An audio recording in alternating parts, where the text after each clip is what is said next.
Good morning, this is Pastor Lynn, and here we are at the end of the week. Yesterday I talked about resting. Today, I want to talk about working. Genesis 2, verse 15 says, "The Lord God took the man and put him in the Garden of Eden to work it and take care of it." Imagine what it was like for Adam and Eve way back then. None of us has ever lived in a world like the Garden of Eden. Eden is the Bible's way of describing paradise. Everything provided. No hostility, no danger. A simple walk and talk with God every day. A close relationship we all desire. Our own sin has removed us from that garden. For us to imagine what it is like not to be infected with evil is a futile exercise.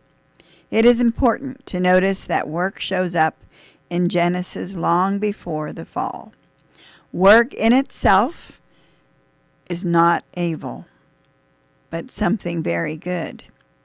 Yet, how many people do you know that have an aversion not to work?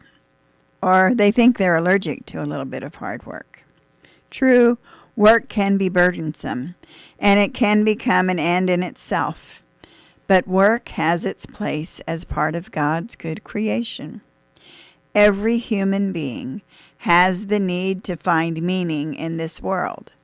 That is why work that is done well is satisfying. There is a sense of achievement in work. Work presents the possibility of taking something good and making it even better. Whether building or fixing, maintaining, cooking, planting, harvesting. Okay, kids, even doing homework. The members of the farm family all fit into God's plan to sustain the work throughout the week. You farmers know what I'm talking about. How many times do you get up before the crack of dawn to make sure the livestock are all fed?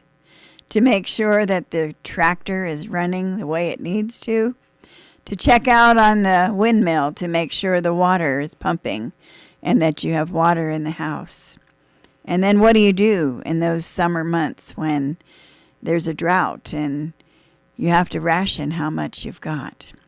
Well, I want you to consider talking to someone today about the kind of work that you like to do best. And then talk about what kind of work you don't like at all. For me, cleaning the toilet falls in that category. Are there ways that work can be shared or redistributed to make it more satisfying for everyone in your family? Let's ask God about it. Lord, we thank you that we have daily work to do, and we ask you to help us do it well. Amen. This is Pastor Lynn. Have a good day.